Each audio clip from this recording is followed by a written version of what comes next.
Hi, this is Michael Azarad. I'm the editor-in-chief of the Talkhouse, and welcome to part 2 of the Talkhouse Music Podcast between Janet Weiss from Slater-Kinney and Meredith Graves from Perfect Pussy. Janet and Meredith come from 2 different generations, but they have a lot in common. They're smart, well-spoken punk rockers. At first, Meredith was asking Janet a lot of questions. But later, the tables turned. Janet started asking Meredith a lot of questions, and they started to come out with some really amazing insights about each other's life and music. Listen to this. It's really cool. You're starting a solo project now. Is that correct? Mm-hmm. Yeah, I am. I'm going to write a record this year. That's exciting. And I'm not monogamous when it comes to bands. I have a really hard time being in one band. It just is how I am. Everybody knows it. I just like to have several bands. My whole adult life, I've had Quasi, and for most of it, Slater-Kinney as well, kind of existing side by side. So I'm really familiar with the impetus of loving your band, but also wanting to do something different. Is it just that? Is it just that you want to try something different, push yourself in a different way? I'm also a non-monogamous band person. Yeah. I really thrive on having so many projects going at once. And for me now, it's not just music, it's writing, and it's running this label that I'm doing and all these different projects that I've got. But when I first started to talk about, I'm going to write a solo record this year, there were people that wanted to immediately ask the question, what does this mean for her band? Right. They think it's you're unhappy, but it's no, I'm not unhappy. I mean, it's kind of like what we talked about earlier, where you have to get away. You can't be expected to just do one thing. I think it's for some people like you, I guess, that idea is stifling. It's and it has no reflection on how happy you are in your current situation. It's not whatever your relationship. It's not in that way. It's not the same. It's the need to be more and to explore different parts of yourself. Right, and I'm also the only person in my band that's not already in another band. Everyone else in my band is in one or more bands and is making music constantly, but for some reason when I said it, everyone said, is this the end? And wouldn't everyone love that? But no. No, you're not getting rid of us that easy. Thank you. Yeah, no, I understand that very deeply. But yeah, people always think it means something's wrong. I mean, it's that idea of freedom. I think is so important to us being happy people. Plus, who the hell do they think I'm going to get to play in this other band? I only have 3 friends, and they're my bandmates. So here's the question: are your bandmates going to play on your solo record? Hell yeah, absolutely. I don't know any other drummers. I guess I know you now, but shit, man, I got Garrett and that's about it. I started working on a new song the other day and I immediately called Garrett and was I texted him and I just said, I hope you've got time to do a few shows with me in June because I'm writing a song and hearing your drums. Garrett has a very, very distinct drum sound and I'm sure you'll appreciate this because he came from a sort of more, the other band he's in, a band called Swamps with Ray, our guitar player, is a little more post-punk. It's a little more, I think they sound like weird, Mission of Burma, stuff like that. And so it's a little slower. It's a little sparser. And when we started this band, it was kind of him being okay, why do I have to play this fast? And over the last couple of years, he's gotten really, really, really fast. And so he's playing these weirdo angular post-punk beats sped up to a speed they're not usually played at. And I'm used to hearing that now. So I'm writing songs with Garrett in mind.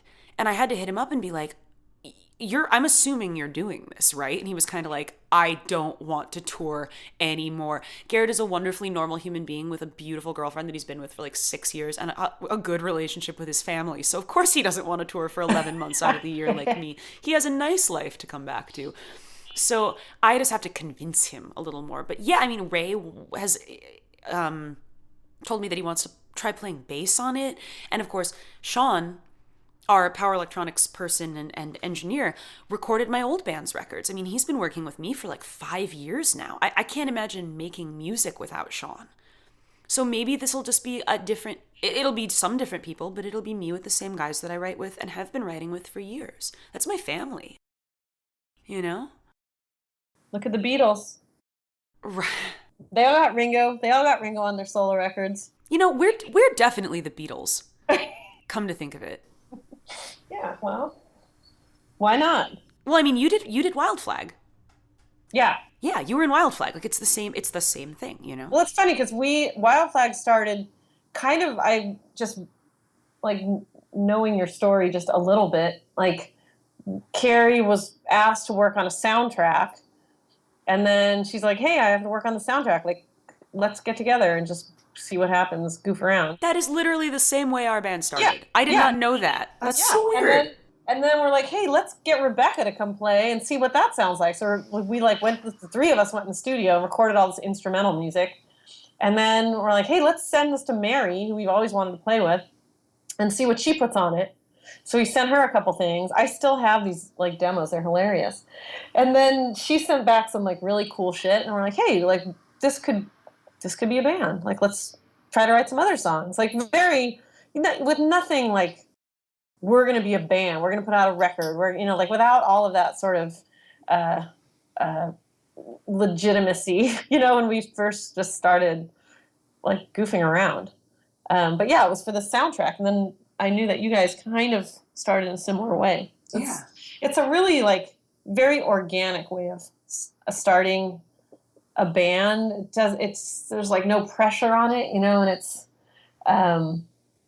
I think that was more like for fun than a lot of things that I've done. That really honestly was just like, let's do this for fun and see what happens. Yeah, and the thing I love about Wild Flag is that you just did what you did and then you were done with it. Yeah. People want to drag this shit out forever. Like, I know. I mean, that's something I really learned. Like, don't drag, like, you don't need to drag this out forever. The band is not forever. It never has to be. It doesn't have to be. And having that pressure of like, oh my God, what's our next record? Like, people are already asking us, like, so what's next? I'm like, well, what's now? Like, it's now. Like, we just made this record. It's too much pressure to just, we have to be thinking about making this next record when we're still playing the new record. Exactly.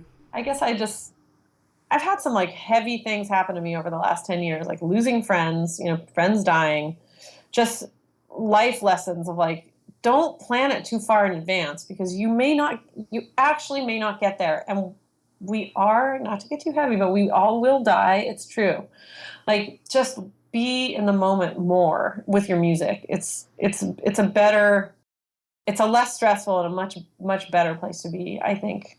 That's what I've learned. I do need you to talk the next time you're at band practice about a possible Cadillaca reunion, though.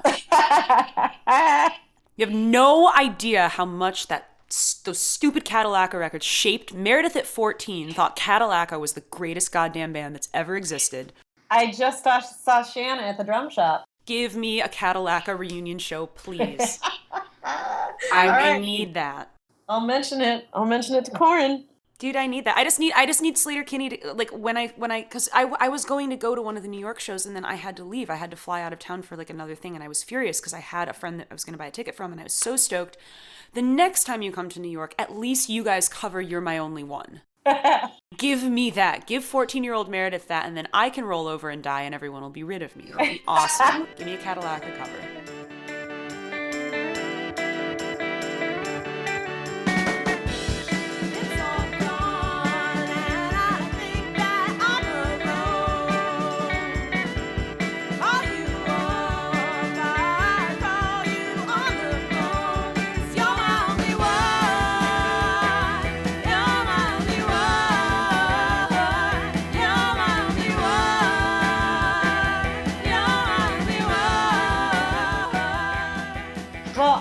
I have to say, Corin is, out of the three of us, is definitely the most kind of nostalgic and sentimental. I think I'm trying to say she might be the nicest. Like Carrie and I we're like nostalgia for us. We're like, no, we're not going there. Like, no way. We don't save anything. Like, Corin's got a basement full of like memorabilia and like things that I'm so glad that she has, but I'm not a pack rat. I'm constantly like getting rid of stuff and cleaning things out. And, I think almost to a fault we're like that. And I think we influence her to maybe not be so nostalgic, and she kind of influences us to not be such jerks. So she might be, I think of the three of us, she would be the most open to something like that. So I'll let her know. I'm just saying it's a great idea. I'll let her know. It doesn't freak me out at all to hear that you two are the ones that aren't really concerned with nostalgia, because I feel like, and with your work on Portlandia and stuff, I feel like so much of the humor... I watched an entire season of Portlandia on the airplane to Australia. I glutton watched it in one fell swoop. So much of the humor on Portlandia is sort of poking fun at nostalgia. Yeah. It's a lot of throwback humor, but in this like meta way where you're kind of mocking nostalgia. That's very much Carrie. I think she really exists in the present, and I don't think she's, in certain ways you're appreciative of like how you got where you are, but I think to her where she is in the present day is really, she's just forging ahead, full speed ahead. So, and it's just, I think it's just, you're just naturally nostalgic, or you're just not, like who kept their yearbooks, like I don't have any of mine. Yeah, high school sucked. Like I don't have one yearbook. I don't want that. I don't want that around. And yeah, I think the Portlandia, she definitely translates some of that, like, poking fun at that. Although, Carrie and Corin are like, to me, they're like the perfect complements to each other. They're just a weird, like, soulmate, like, I don't even know. It's almost like they're twins or something, something telepathic is going on with those two. But they're aside from their differences, like they're very much like alike in some other ways. Like their energy is really different. Corin's like really very like well-spoken in a like very thoughtful, thinks about her words, thinks about what she's going to say. And Carrie is like her guitar playing. She just talks fast and, very articulate as well, but like much quicker pace, thin and wiry and quick. And Corin's like that sort of soulful, thoughtful, emotional side. It's a great pairing, I think. I've been, endlessly amused watching them together and watching them work, and really like a lot of it is very mysterious and magical. I'm like, I don't know, when one person plays the guitar part alone, I'm like, what song is that? I don't know what song that is. And then it's like, oh, that's, memorize your lines. And I'm like, that's your part to memorize your lines? And then the other person plays, and it's like, oh, okay, now it makes sense. But on its own, it makes absolutely zero sense. And it's even like, I haven't even heard it. Like, I've only heard the parts together in my head. And so it's like unrecognizable when you hear one alone. I mean, that's pretty unique. That's unusual. It's got to be amazing to have had all the time you've had to work together in that triad so you can figure out your place between one of the most unique guitar pairings in music history. Yeah, I mean, there are times when there's just not a lot of space left over, between the vocals, the two vocals and the two guitars. I got to tell you, my favorite moment on the new record, though, is just that. There's this moment in New Wave where they're playing this super complicated da-da-da part, and then all of a sudden from fucking nowhere there's this machine gun blast roll in the background. And every time I hear that, it kind of makes me laugh, because it's just like this weird like grindcore move out of nowhere. You're just piping up for like a split second, and then you're like, all right, I'm going back to my thing now. And it's my favorite moment. There are moments where I'm like, okay, fuck it. Like I'm just jumping in here. Like, here I come.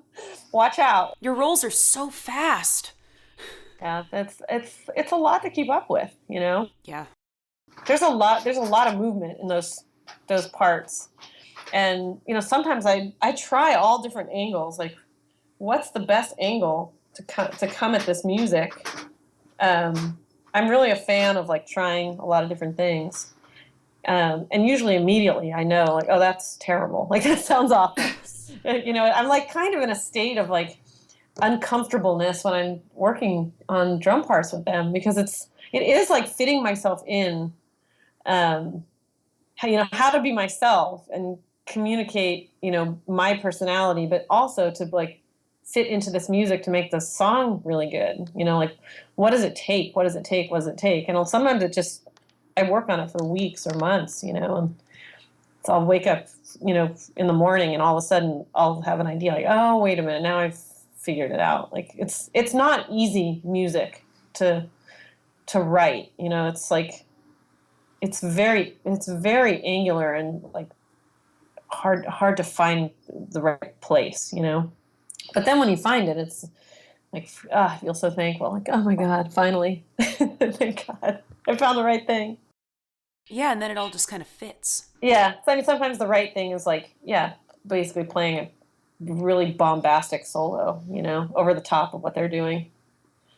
I don't do that all the time, but I do. That is one of my tools. I'm not afraid to jump out in the front every now and then. Yeah, and when you do, it rules. Yeah. Thanks. It's awesome. It feels great. I just,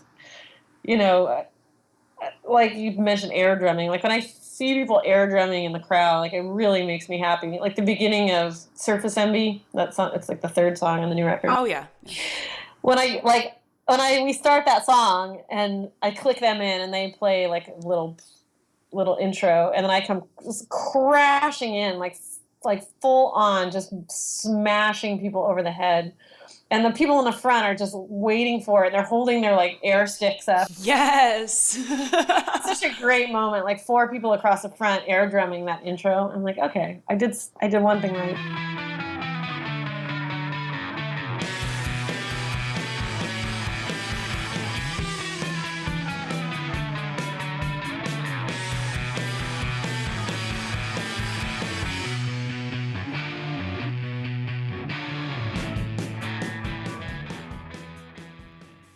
I love how stoked you are on your own band. That makes me so happy. I hate when people play it cool. I'm constantly like throwing myself under the bus, just being like, my band is the best band in the world. We have so much fun. But I'm not fucking lying.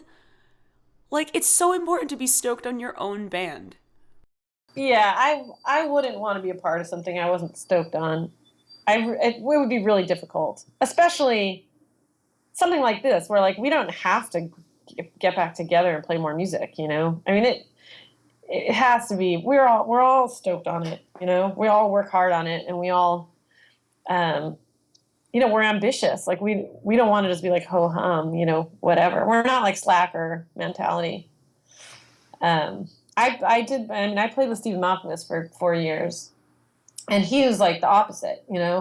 He's like stoked on it, but would never like really admit it. It's like he invented slacker. Like that's what they do. They just, it's, whatever. It's cool. It's so not me. What a luxury though. What a luxury to be able to lay back. Yeah. No, he is really good at it. Yeah. And, I'd be like pushing. Like, come on. What are we going to play in the encore? You know what? Like, let's go. And he's like, oh my God, girl, calm down. At South by Southwest last year, I saw Stephen Malcolmus. We played with him in the rain. Nice. It was cool.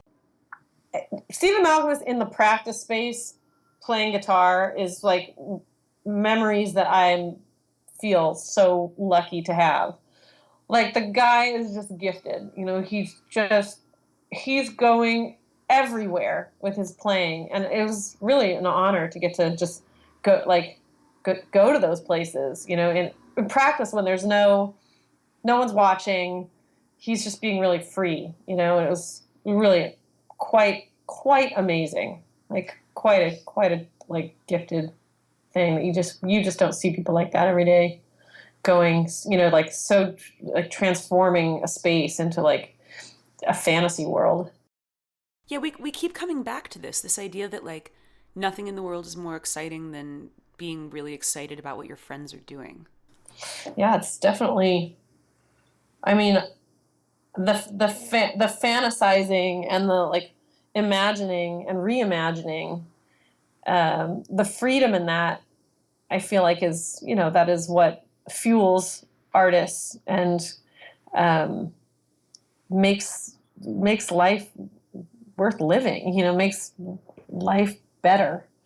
I can't imagine a life without that sort of, who could I be? Who is that person? Who could they be? What are they that's more than just what I thought was possible? Really like the basics of like, who are we as humans? And let's not just be what's expected of us. Let's try to do more. It goes the other way too sometimes. I mean, I'm wondering when the last time is that this happened to you, where, because it's one thing when you see your friend on stage with their band and they shred, and not only is the show awesome, but you're standing there in the audience going, "That's my friend," and then as soon as the show's over, you get to body barrel into them and just be so, it's excitement and pride. But when is the last time that you saw someone you didn't know shred so hard that you were like, I have to be friends with that person? Do you ever do that? Because I do sometimes. Yeah. Oh, for sure. I mean, I'm like I think of myself as like a musician's musician. Like all I ever wanted was for my peers to appreciate what I was doing. And I never thought it would be like, oh, I'm going to play for a lot of people. I just thought, wow, if that person in that band, could recognize me as like a good musician and someone who's like doing something worthwhile, I'd be so happy, And I think that definitely, even now, I'll see someone. I mean, I think on a big scale, the person that I feel that way about is like someone like Nick Cave, where God, I want to be that guy's friend. Like, he's so cool.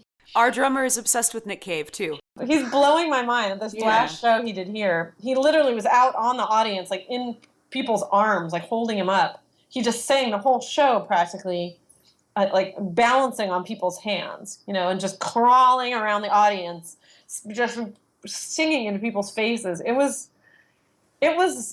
an amazing moment of like, he's breaking all the barriers. Like, all the barriers are gone.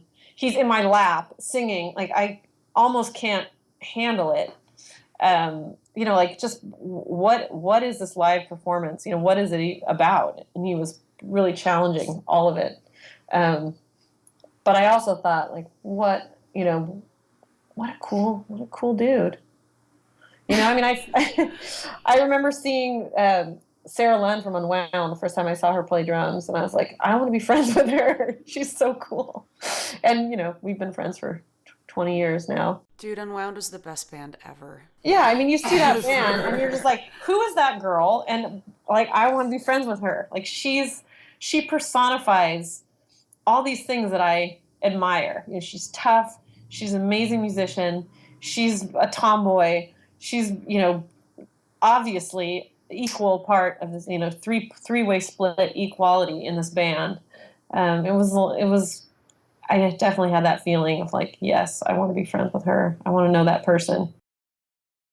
It's such a gratifying feeling too, because it usually doesn't come from a place of, when you can have that feeling on an even playing field and it doesn't come from a place of weird jealousy, but instead it's like, I could augment that person's life and they could augment mine. Mutual, like, consensual stokedness. This is great. Yeah. I mean, it's a part of what we're doing. We don't want to feel like we're just out there, on an island doing this thing alone. It's context and like your community is so important. Your friends, playing with your friend. What are your friends doing? Like, you have to have that kind of like, there's a security in that, I think, to, I feel like it's just an important part of like the safety of experimenting and trying new things and knowing that like, oh, these people who are here seeing you for the 50th time, like, they know you. They're going to let you like go out on the ledge, they're going to let you experiment, become a different person, a different player. They'll be there next time too. They'll be drinking your beer and they'll be happy. But it's not like you're shoved out onto this national stage from the first show and like, with no context and no one in the crowd. That would be a lot more difficult. When I first heard the new record, I was thinking about that the first time I heard new wave. The idea of, especially with you guys coming back and not just phoning it in and doing reunion shows where you played all old material, the fact that you had to move forward and sort of make this new record, but that it wasn't necessarily about anything other than your group. Right. Yeah. Yeah. And I think it's the coolest. Yeah, it's important. I think it's important. I don't think it like you couldn't make music in a different way, but I do think as far as this band, it's a band, you know, we're on equal our footing is equal. We're like we don't all believe the same things. We don't like, you know, we're not little twins of each other. We're really independent and unique, like on our own. But there's something about us together that's really special. I think it's worth celebrating. Apparently everyone else thinks it's worth celebrating too. Oh, good. Cool. Oh, good. Well, not everybody, but yeah, there. You know, it's definitely it feels like weighty. You know, it feels like this matters, and it really matters to us, and I see it on people's faces that it matters to them. So I just, you know, I want to just like make it as good as it possibly can be, and challenge people to make their own things, and to feel empowered to like speak out and not be quiet and make a racket, you know. Let's make some noise. I mean, I pound on shit for a living, you know. That's like, what could be better? Very few things in the world are better than that. I'm a professional caveman. Wow, that's so real. There's like 2 people in the world that can say that, and it's you and the dude in the Geico commercial. There you go. That's so real. I'm getting some good stage wear ideas. Is that a thing? I mean, obviously, like I've seen some of the recent, like I get reamed for thinking and talking a lot about fashion, but I love dressing up to go on stage. And I've seen some of the recent late night show performance videos. Like one of the greatest moments in recent memory was Carrie in that all white suit. Right? I was nuts. It's like a vintage Chanel jumpsuit. For shit's sake, how do I get that, man? That's just like a lifetime achievement unlock. You had to save a city in a past life to get a vintage Chanel jumpsuit to wear on a talk show. You have to be the most amazing person in the world, which she pretty much is. She has worked very hard. Hell yeah. You gotta hand to this girl. Like she will work. Like she's such an incredible worker. Like I can't even believe it. Like just slamming one thing up into the next thing, and like she's just very creative, and she's happiest like this. Like I've never seen her happier. Writing and acting and doing comedy and doing the band, and it's like, just go, you know. I just think I really have never seen her happier than she is right now. So yeah, she gets the jumpsuit. She gets the jumpsuit. She's earned it. As someone that also really loves living that way, like I always have 9 things going. I just think that's so excellent and admirable beyond words. To just be, and you do it too, being in multiple bands and handling everything that you guys handle, like whether it's having a family or other projects to be involved in, diversifying your investments. Yeah, no, she is forging a path with that, and I think it's quite admirable. You know, it's something for young women to look up to. Like, you don't have to do one thing; you can do 5 things, and you can actually kick ass at all of them. Mm-hmm. If that's what you want, you know, if that's I would be too exhausted, you know. And like I'm a caveman, like I say. Like she's very refined, you know. She's a great writer, and I'm kind of unafraid to like try some new things. I think it's been very advantageous for the band all these years to have someone sort of that fearless as far as trying something new goes. It's really been to our, you know, it's helped us move forward and not be stuck. In a lot of instances where her gumption really pushes us ahead. So I'm guessing there's not a lot of downtime when you guys are on tour. Well, there's like the usual. I mean, it depends. Like in New York, no, there was not a second of downtime. We had to literally put a sign on the door that said "band only." Like we had to lock the door because all our friends are there. You know, we've got like everyone wants to say hi, and we want to say hi, but like we just needed like the 45 minutes before the show, we like lock the door. You know, put the sign up. But other times, you know, when we played in Toronto, there's like plenty of downtime. It just kind of it kind of depends. I think downtime on tour is sort of important, just like we say, you know, kind of like get your voice back or get your strength back.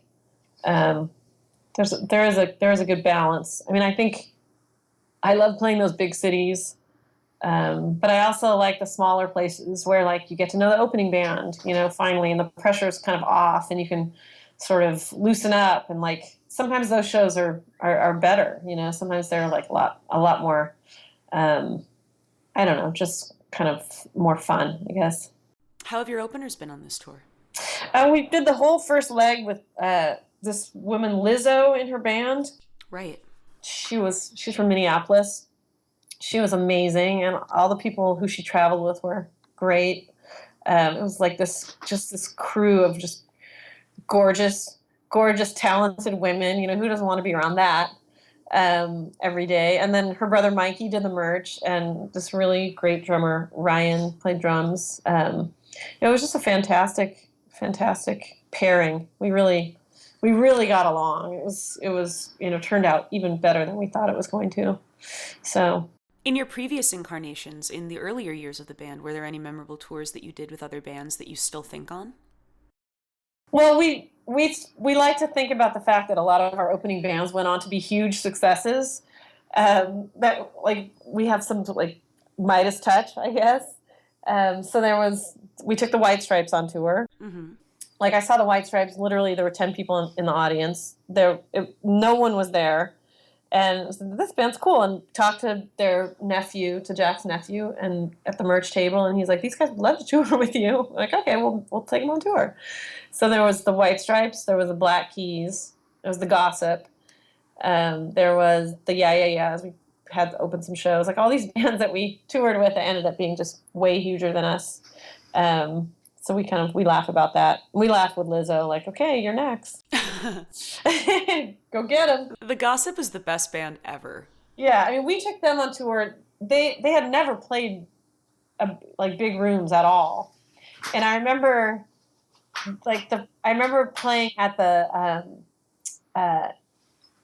maybe it was the Roseland. It was some huge show, like 2,500 capacity, and wondering how's Beth gonna do it? Like, you know, what's gonna happen? And Beth getting on stage and literally like speaking to the person in the back of the room, speaking to the people up on the balcony, like just it was so obvious at that moment. I guess she was born to do this. So that was a really, really exceptional tour. Getting to watch them every night and watch them develop into this powerhouse, you know, to like grow to these big rooms so quickly. And Beth, you know, she's so real, that it set the stage for us in a really meaningful way. We were excited to get on stage every night after they played. Yeah, that's the key too. Yeah, it's important. That's how you know it's good. Yep. We pretty much only tour with friends. So we've always got other diverse bands, other bands with women in them and shit, and like going on either after or before them, it has to be almost like a fun game. There's always the prerequisite amount of like fucking with each other and having a nice time. But you guys also have you have festival dates coming up, yeah? We have, I think, 3. Yeah, who are you, of all of the bands, I mean, this is such a loaded question because how can you even, I feel like, okay, so let me backtrack because if there's one thing I love doing, it's starting 6 sentences and not finishing any of them. Do you feel, as I do, that we're in this loaded space in music right now? Because for whatever reason, like, I've been a lifelong avid music nerd mouth breather again, but I feel like right now there's some really scary, awesome stuff going on. Like it seems like there's just a lot of ridiculous good bands right now. Yeah, no, I agree. we're having a moment. There's like a moment right now or something.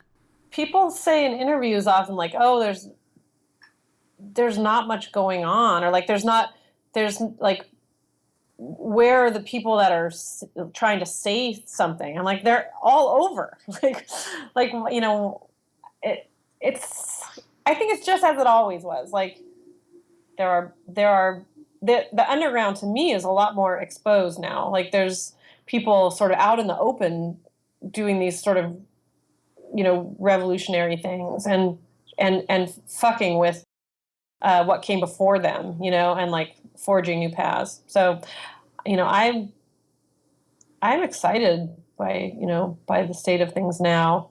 I feel like it's hard to know, like, I don't know, if you want to kind of just do things the way you always did things, like it might be tough because things are really different. But I feel like as far as content goes, you know, people are saying a lot of really important things.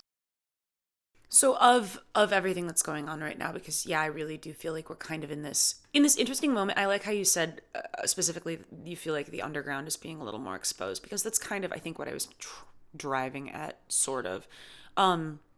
Who are you most excited to be playing with? Who are you most excited to be seeing? I mean, I think like Carrie kind of turned me on to that band Run the Jewels my favorite ever. And I felt like that was so exciting, you know, like hell yeah. Like for me, like political, you know, like meshing, like all of these things I really care about: social consciousness, great live show, important lyrics, like great beats and rhythm, you know, like memorable melodies, like all these things that I love about my favorite bands, kind of coming together. You know, your band definitely falls into that category of like, this is a band that would have been absolute underground, and now people are like open enough to like let it in, you know, like, and that's really, I mean, for me, that's all you have to do with music, even if it's challenging. If you like can let it in, and it can speak to you and be important to you, you know. But if you just hear something and think, oh, that, you know, I don't like something that sounds like that, it's, you know, you're never going to have a chance. If someone says, oh, I don't like hip hop, it's like, well, you're like, how could you even say that? Yes, you do. Shut up. How do you say that? You know, like that doesn't make any sense to me. So I do, you know, I think there's a lot to be excited about. I write for Rookie, and we got Run the Jewels to do a part of our Ask a Grown Man series. I don't know if you've seen this. Yeah, I've seen it. It is the greatest thing. I don't know how we got them to agree to it, but it's amazing. And I have never been happier than the day that went up. That was like a shining moment. That's pretty good. I love that video. I cherish that video so much. I'll have to watch that. Oh God, it's funny and it's smart, and they're like, they seem like the best people on the planet. Yeah, they're like that I want to be friends with those people kind of situation where you're like, oh God. Yeah, but that's that thing I'm talking about, where you see someone perform and you're like, how do I friend the shit out of you? How do I trick you into being my friend? It's on my like master list of things to accomplish this year. Is every festival we play, I have to make a new friend, because I'm, like I said, I'm actually really shy. I'm like really socially anxious, and my band isn't exactly warm and fuzzy. So for me to make a concerted effort to make one new friend at every, because we've been playing more festivals this year, if I can make a new friend at every festival, at every new event, if I can like have a nice conversation with someone that would otherwise scare the shit out of me, I walk away feeling good. I really do. Well, there's always there's like where you go to eat, you know, and all the bands are in there. That's a good opportunity to just plop down at someone's table. Oh no, that's when the five of us curl up in a ball with all of our legs touching and drink our lunch. Like, that's how my band does it. We were the bad kids in Australia. When we were, I mean, the Laneway Festival that we did in Australia was the most amazing experience ever. Like, talk about taking care of artists. It was summer camp. It was the nicest festival I've ever been to, and we got to do it for 2 weeks. But we were the bad kids table we played so early in the day that we would start drinking at like 2 p.m. And we're all so awkward. We would just hang out with each other and make a big scene. And like, oh, it was so funny. I tried really hard to make friends, but I always feel like this is why I don't talk to people, is because I'm always the one that runs up to someone and is like, hi, you're so-and-so. I'm Meredith. I like you. Let's be friends. And people just look at me like, oh, Jesus, it's the screaming person from the loud band. Please go away. It's the screaming person with body odor. I'm in like a cool hip hop band and I shower regularly, so please don't speak to me, loud, wet human. Like I don't know how to. I'm 27 years old and I don't know how to talk to people. I always at those festivals in those artist areas though, I always feel like I'm at a school dance. Yeah, it's pretty awkward. I'm just standing on the wall, like trying to peel an orange and not look weird or start sweating. Like it's pretty awkward. Ugh. I've never quite gotten used to the whole festival thing, but we did the big day out once where it's like in Australia, far from home. Mm-hmm. It's 3 weeks with the same bands. You guys like fly around together. That's exactly what Laneway is. Yeah, it's like the same thing. And that the summer camp vibe makes for, like, after a week, you're like, okay, I've seen this person every day for a week. Like, I think we can be friends now. It makes it easier, for sure. Yeah, you get your temporary festival crushes and shit. Yeah, we played really early too. We played early in like the blazing hot sun. Yup. I ended up just hanging around Mars Volta and like getting a ride back with them like every day. I was like, oh, these guys, like, they're dark skin, curly hair like me. Like, I like these people.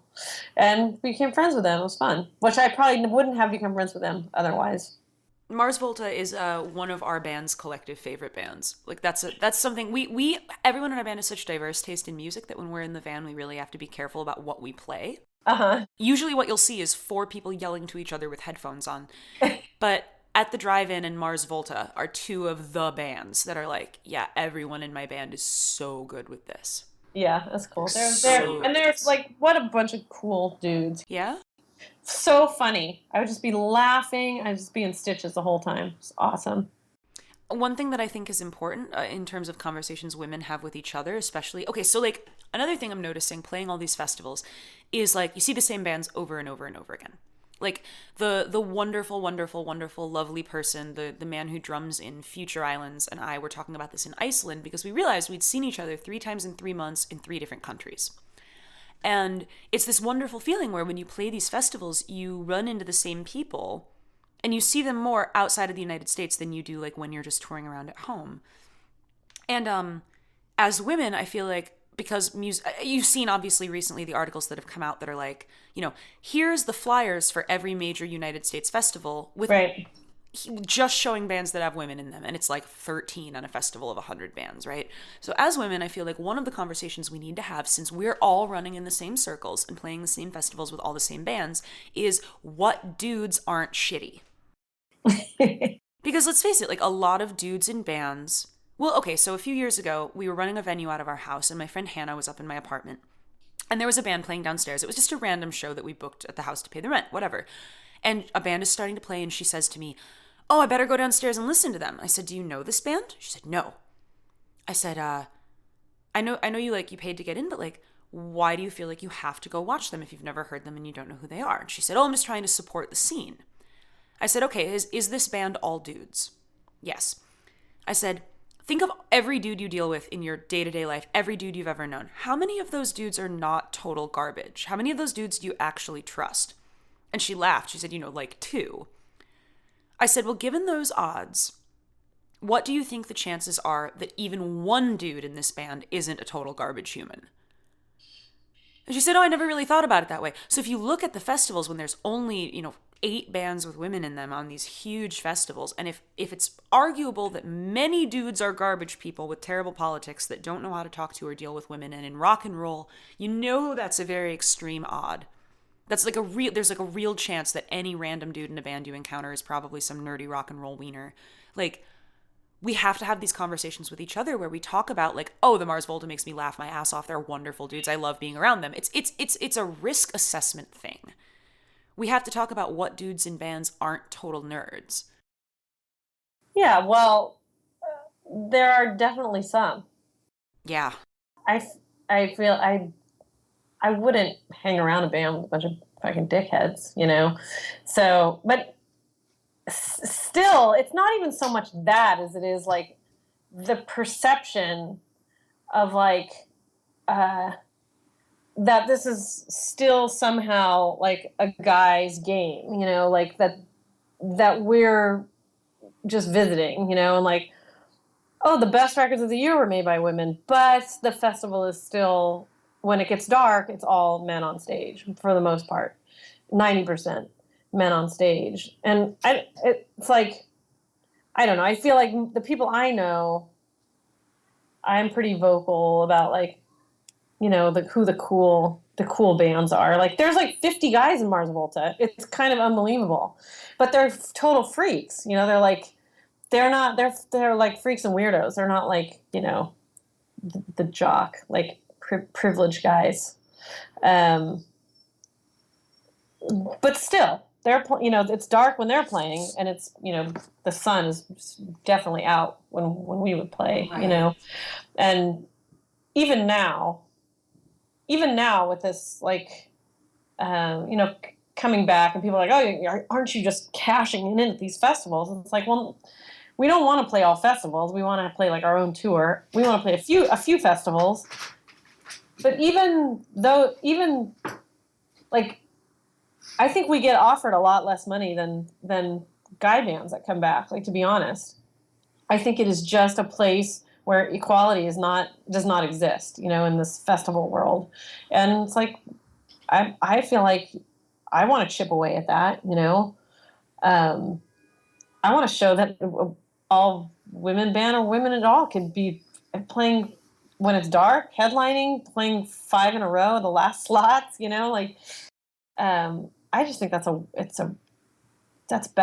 backwards, and it's like time for that to stop, you know. It's like, come on, it's 2015, like it's just time for that to stop. I couldn't believe when I saw those, you know, like Coachella, like I knew it because I played a lot of those things, and I always feel like it's a total dude fest, you know, especially when it's dark.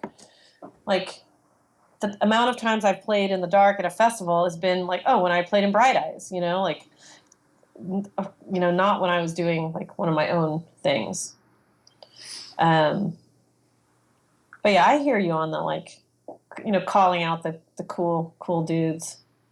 But I still think like a band like Mars Volta, like, what a bunch of, you know, they're not mainstream at all. Right.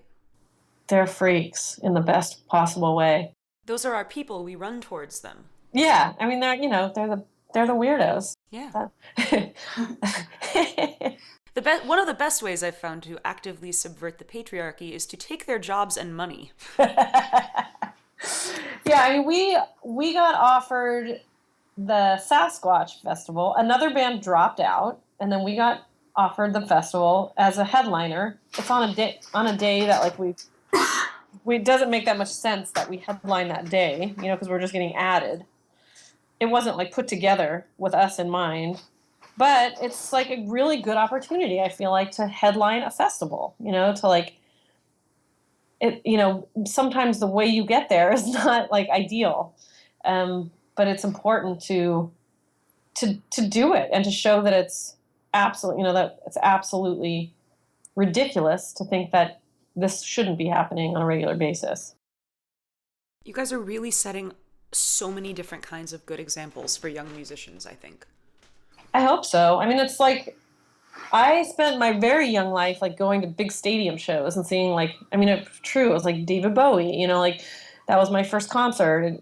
But still, it was these huge shows that it didn't make me feel like I could do that, you know, until I got right up in in the band's face and like felt their sweat, you know, and could watch, you know, from 2 feet away, that I really felt like, wow, maybe I could do this too.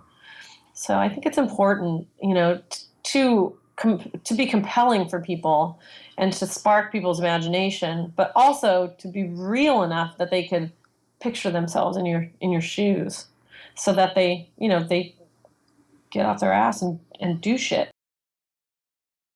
That's an enduring legacy. I hope so. To be the person who teaches you that you can do it too. Well, isn't that like kind of what your parents are supposed to do? Like, my parents didn't really teach me that stuff. So I feel like, well, not everybody has parents that'll teach that. Yeah, did we just become rock and roll parents? I think we might have. What the fuck would you rather be in the world than the weird big sister of punk rock? Like, that sounds like that's what I was born to do. Is because the big sister doesn't have to be cool. She can be kind of an annoying know-it-all. And she's not right all the time, but her heart's in it, for fuck's sake. Be the annoying big sister that you needed when you were 14 and starting to play in bands. Yeah, I can't think of much that's better than that. What a cool thing to do with your time. Yeah, well, you know what? You can't just sit around. That's not gonna cut it.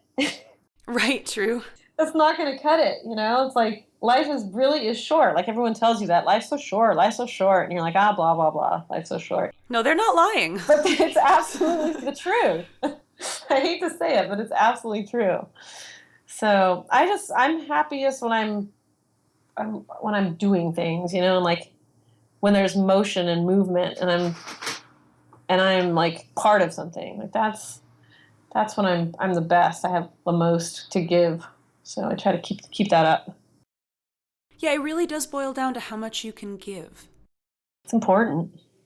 It's the most important thing. Like we talk about going on tour and feeling like, oh, you just gave it all. Like you just feel like shit. You're so exhausted and you're emotionally a wreck. But would you trade it for anything? Fuck no. You just wouldn't. It's like No.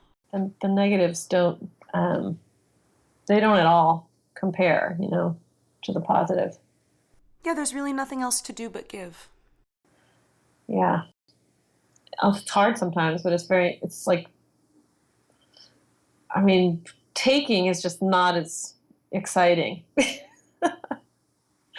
Giving is where to actually start something, you know, to start a conversation or to start a, you know, whatever it is, a movement, a idea, a concept, is really very intriguing, you know, makes you feel worthwhile, I think. You know, or you can just pound on shit. That's can be worthwhile as well. I felt bad for all the girls who were like, you should be polite, you should be demure, you should be pretty, you should be, you know, skinny, you should, like, all these things that I just was like, God, this is so fucked up. Like I just want to be loud and, you know, direct, and, you know, I want to show that it's the alternative to that can be, you know, appealing as well and valid. There's a flip side to that coin too, where I feel like, and I feel this amount of pressure specifically, but I've brought a lot of this on myself, but still, where you're expected to be outspoken and political and in people's faces and forthright, and you have to speak for lots of people all the time, which basically means watching your own ass 24/7 to make sure you don't ever say anything out of line. And sometimes I just want to fuck shit up. I just want to be loud and like bleed from the head and like jump into the audience, you know? Or like dressed really pretty, you know? Like I can see like with your, like, you're very fashionable, you know? You're like, thank you. Very creative and very fashionable. And that is a lot of like what makes people, you know, they're drawn to the like the way you look and the way you sound and what you're saying are so, like, there's such a complex web of what's happening. It's multifaceted, you know, it's like there's many levels happening at once. Well, you guys dress great too, I mean. And I think what you're saying, like the sort of responsibility in that, what a great thing to have, you know, really, honestly, is like people are looking to you, you know, they're looking to you to like help them understand. And you have shown them that you are a leader, you know, that you are someone who is willing to take risks and try all these different things. And I can see how to you that might feel like expectation, but I think you're leading the conversation, and that's really ultimately what matters, is that you're not in response to what people think of you. You are your own human. And I think that comes across really in spades. And although it might feel like sometimes you just want to, whatever, get drunk and be stupid, the fact that people look up to you in that way is really, it's very important. And it's very, it's, I don't know, I feel like a lot of people would just die to have that authority, but it's something that definitely has to be earned. And it's, at such a young age, I think it's very impressive that you've earned that kind of, respect and like trust from the people who listen to your music and read your words. Yeah, I know how lucky I am. It's very cool. I definitely know how lucky I am. It's very cool. Thank you for saying all that nice stuff. Yeah, you're allowed to be like, I just am so happy to see a complex woman, being, having people look up to you and look to you for ideas, and what's Meredith doing? How does she feel about this? It's really what we're working for. It's like what all this work is paying off. To me, that's what it looks like from my perspective. Well, it's not like I would even be able to do an iota of what I do now without the space you guys made for me and people like me. Yeah, well, that was like, I guess for me, it's like to see you is just so, it feels so great, like wow, we are making a lot of strides. We really are. And, we still don't have like equality, which is the ultimate goal. But I think we are definitely opening a lot of eyes, and it's good work. And we can be equal to each other. We're also showing that there's this false concept that there's only room for one woman. Oh yeah, no. And that's garbage. We're consistently making room for each other. And if we're not equal to society writ large, we're showing that we can be equal to each other, which rules out this fallacy, pun intended, of female competitiveness. Right. Well, I think our band, just on a very basic level, just like, destroyed that idea a long time ago. Hell yeah. Thank you for doing that, by the way. Thank you for doing that.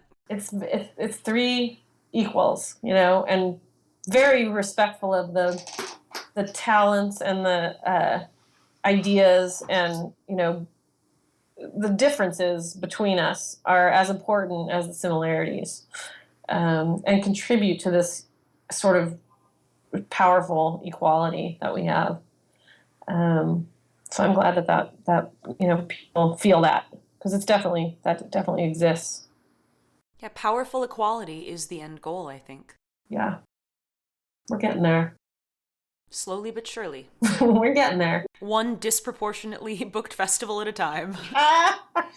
One late night television appearance in a Chanel jumpsuit, and one shitty lineup at a time. You and me and everyone we know. Wow. I can't think of a better ending to this than that. You started it off great and you summed it up perfectly. I'm here for you. Good job.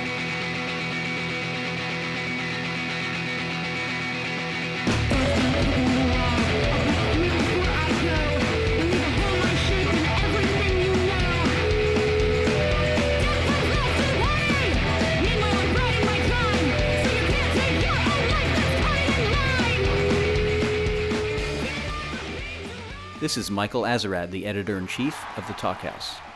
You've been listening to the Talkhouse Music Podcast with Janet Weiss from Slater-Kinney and Meredith Graves from Perfect Pussy.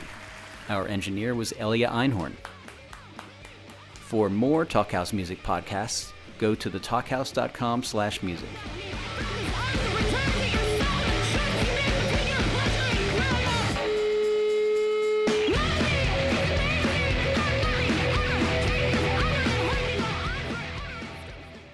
Okay, Talkhouse Music Podcast. Boy, it's a lot of syllables.